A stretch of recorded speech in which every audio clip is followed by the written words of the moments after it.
Bienvenidos, mis hermanos y hermanas, al programa de Rey de los Reyes. Aquí estamos en el estado de Pennsylvania, en el pueblo de Allentown. Y el título de hoy se llama Este verdadero siervo es de Dios. Incapacitado.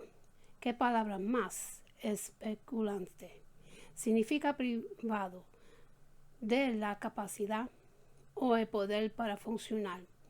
Inepto, inútil, descualificado. De acuerdo con la palabra de Dios, el pecado es el gran incapacitador.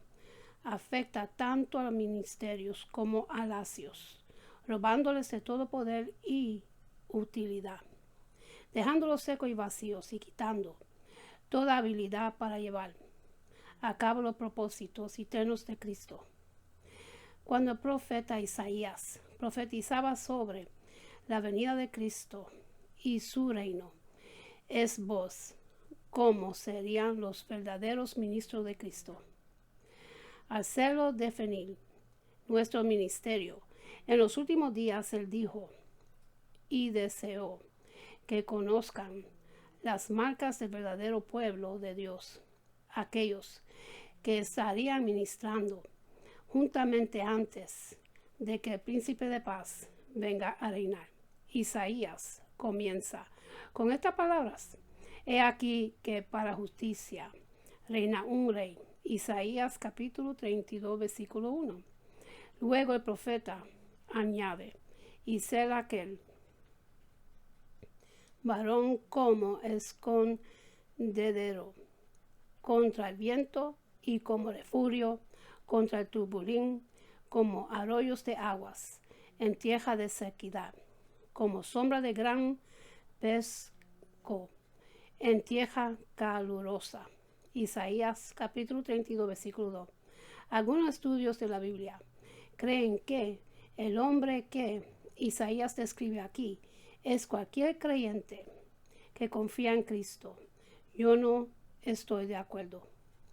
No hay un ser humano capaz de ser todas estas cosas: cobertura, un satisfactor de un alma seca, un protector y sombra confiable, o una gran roca.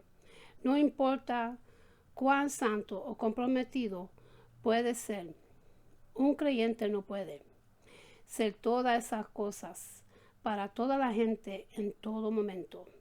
Para mí es muy claro que Isaías está hablando de Cristo. Isaías sigue diciéndonos que un fiel siervo de Dios predica toda la suficiencia de Cristo. Verdaderamente este creyente se encierra con Jesús, confiando en que su Señor hará a su alma un jardín bien regado. Él vive con una confianza tranquila. Su espíritu está descansando y lleno de paz. Y él testifica: bajo la sombra del deseado me siento, y su fruto fue dulce, y mi paladar me lleva a la casa de banquete. Y su bandera sobre fue mi amor. Cantares capítulo 2 versículo 3 y 4. Este verdadero siervo de Dios no tiene tempestad en su alma por el pecado. Al contrario, él confía completamente en el Espíritu Santo para que lo redarguye de sus pecados, y así su espíritu es tan libre como una paloma. Él no tiene temores ni preocupaciones, porque todo está claro entre él y su Señor. Y ahora hay una canción en su corazón, porque Cristo es su dilete.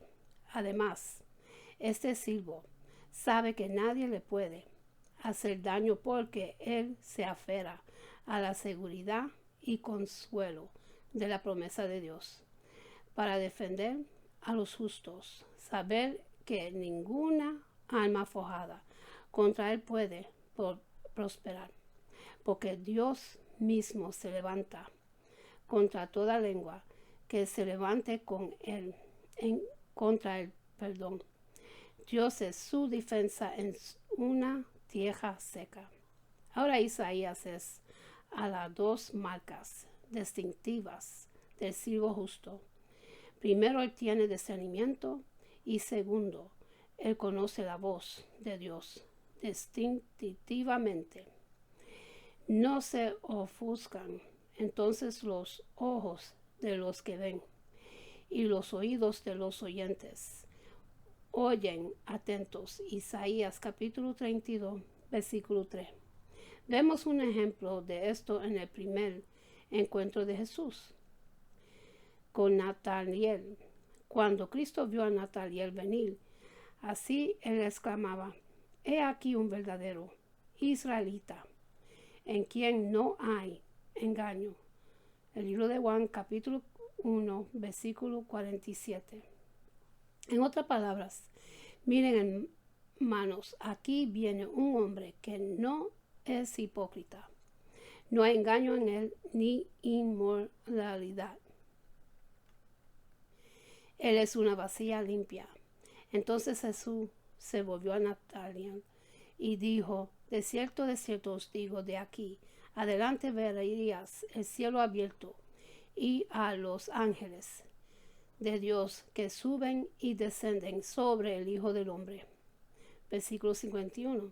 La frase griega aquí viene de una raíz que sugiere repetitivamente, en otras palabras, Jesús le estaba diciendo a Natanael: Dios va a darte revelaciones continuas. Él te va a revelar el cielo repetitivamente. De la misma manera, amados, Dios hace este pacto con todo ministerio del Evangelio, que vive una vida sin reproches, sin pecado, ocultos, secretos, oscuros. Tal siervo recibe un continuo fluir de la revelación de la gloria de Cristo y él acta como un óculo de Dios, recibiendo continuamente una palabra fresca del cielo. Como Natanael, esos son siervos en quienes no se encuentran engaño, ni hábito secreto, ni ningún pecado. Así que ellos pueden ver, oír y discernir la voz de Dios hacia ellos. No están engañados. Por eso reconocen el latido del corazón de su Señor claramente.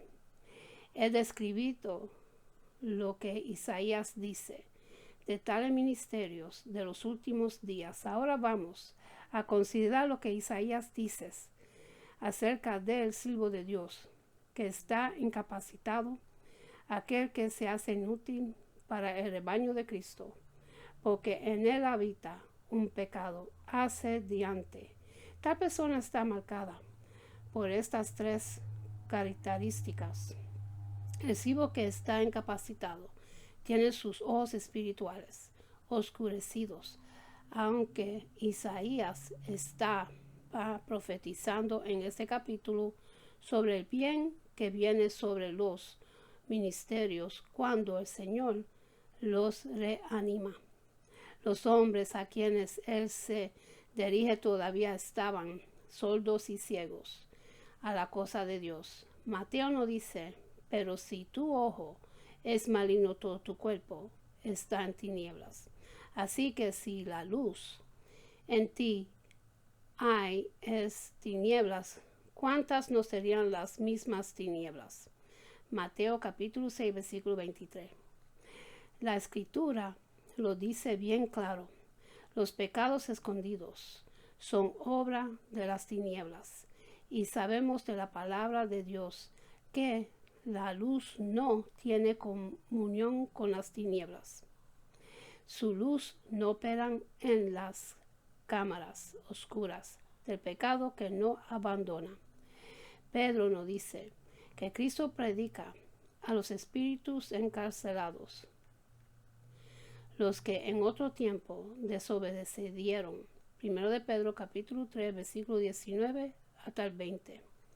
Fue la desobediencia la que envía a estas almas a una prisión de oscuridad.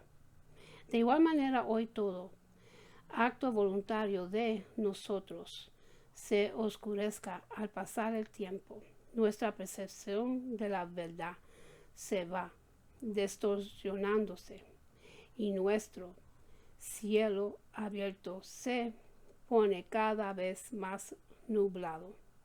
El Señor sufre grandemente cuando el pecado oculto trae gran oscuridad a nuestras almas, y nada le entristece más que cuando resistimos y rechazamos sus amonestaciones y convicciones. La advertencia de Isaías: ay de los que a lo malo dicen bueno y a lo bueno lo dicen malo, que hace de la luz tinieblas y de las tinieblas luz, que pone lo amargo por dulce y lo dulce por amargo. Isaías capítulo 5 versículo 20. El apóstol Pablo hace una declaración horrible dirigida a aquellos que caminan en la vanidad de su mente. Efesios capítulo 4 versículo 17. Tales personas justifican su pecado, ya no buscan liberarse de él. Pablo dice de ellos: teniendo el entendimiento entenebrecido, ajenos de la vida de Dios, por la ignorancia que en ellos hay por la dureza de su corazón. Versículo 18. ¿Cómo fue que estos se oscurecieron y fueron ciegados?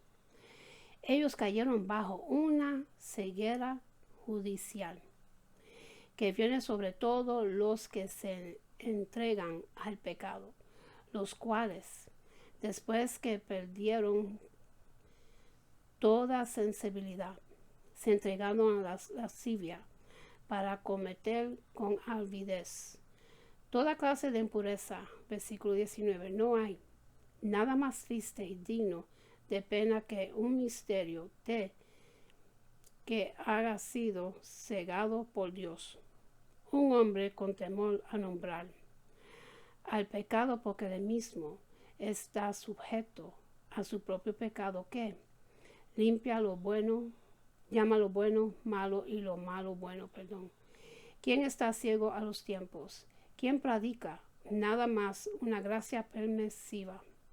Isaías firmemente profetiza a Israel que los oídos de aquel que oyen alguien da serán abiertos, pero tristemente sus oidores habían cerrado sus oídos a la voz de Dios.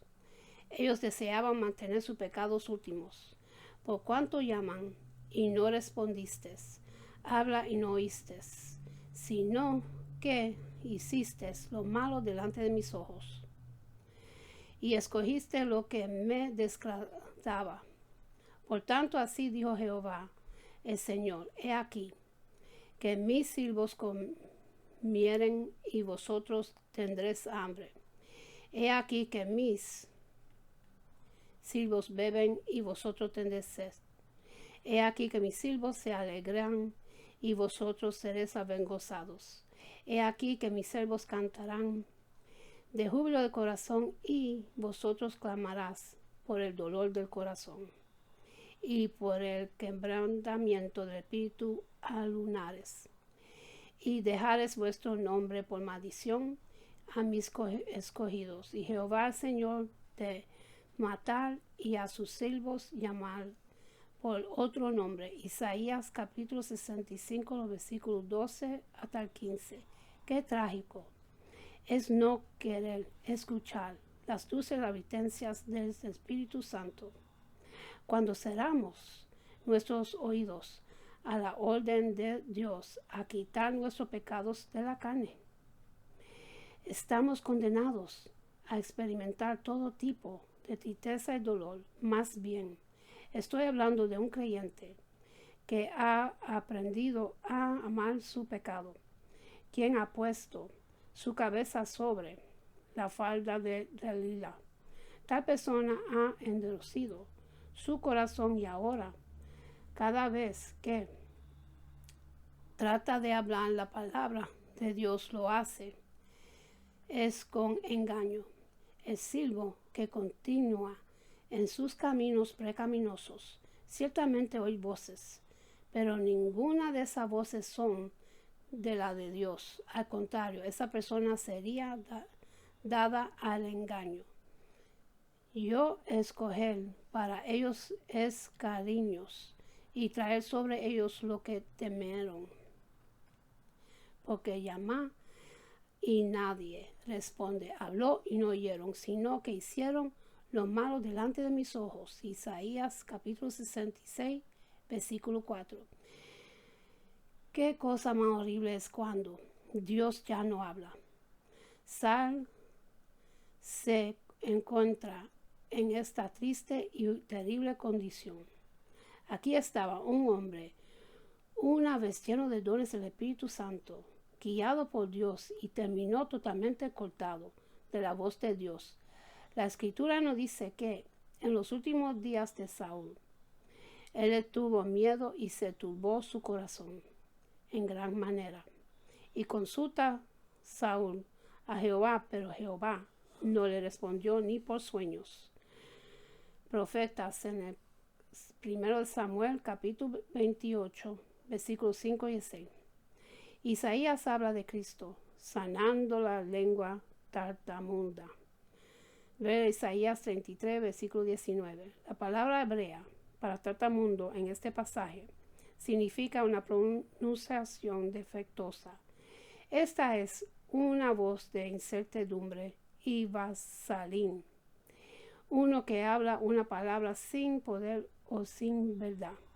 Escucha las palabras solemnes del profeta sobre este tema, porque el ruin hablar ruinades y su corazón fabrica iniquidad para cometer impiedad.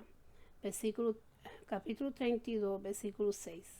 La palabra hebrea para ruinidad aquí significa necedad, crimen malfico, viene de la palabra naval, que significa tonto necio.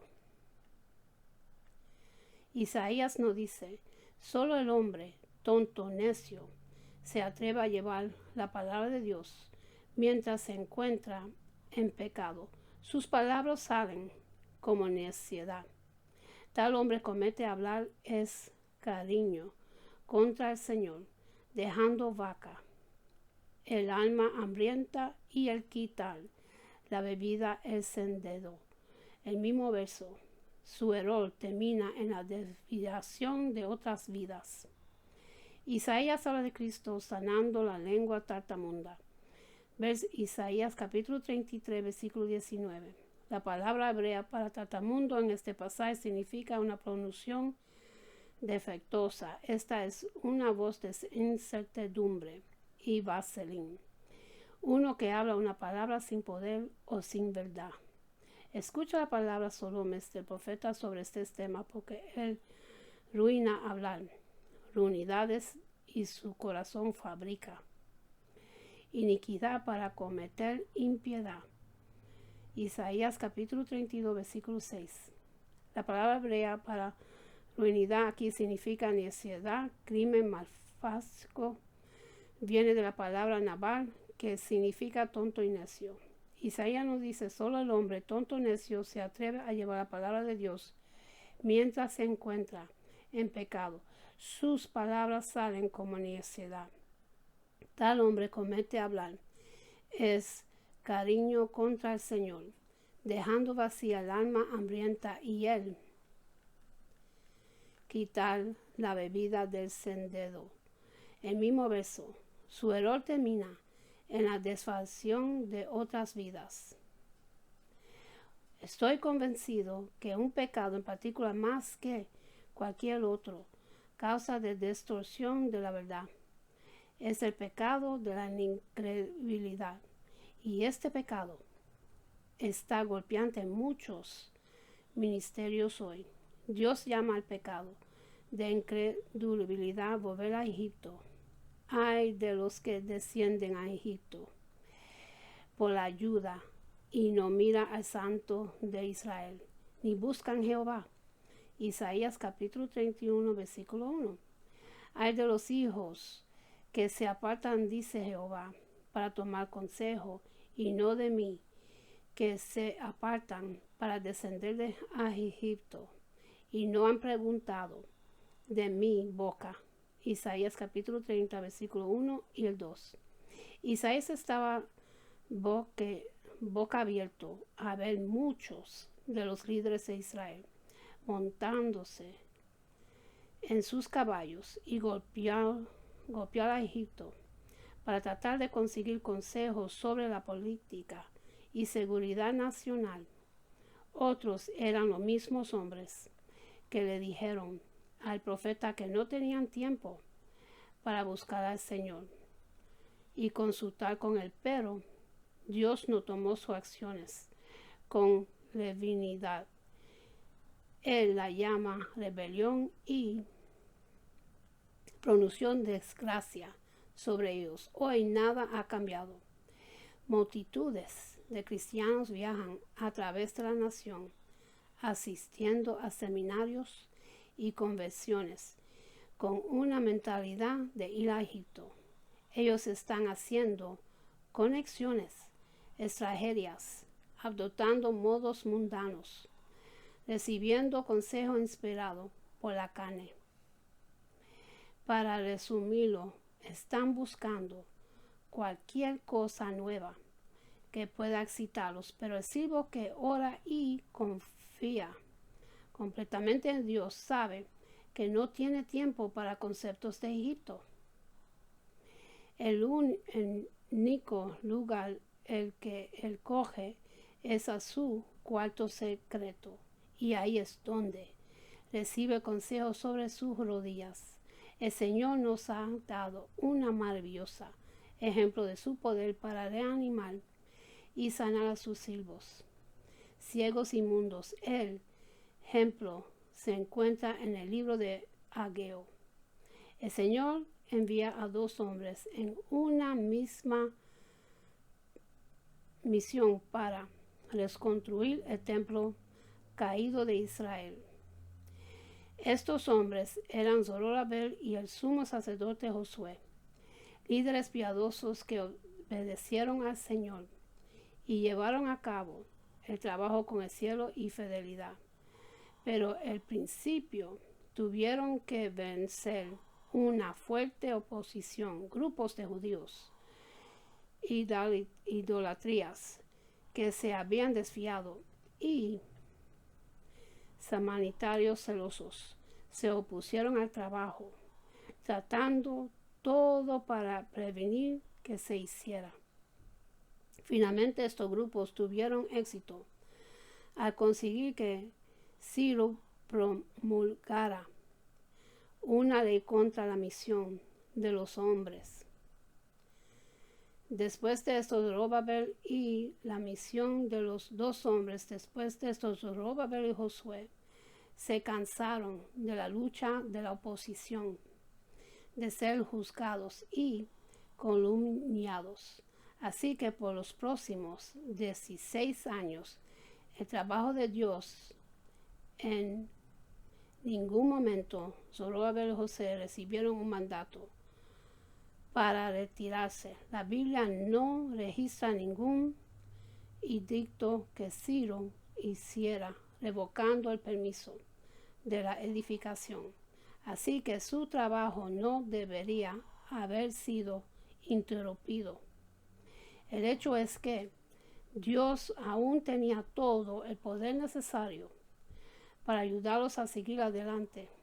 Sin embargo, las advertencias verbales de Ciro dijeron a Zorobabel y a Josué una excusa para romper su trabajo, y pronto enfocaron sus energías en su propia comodidad personal. Ellos solo pensaban en proveer para ellos casas, terrenos, familias y carreras.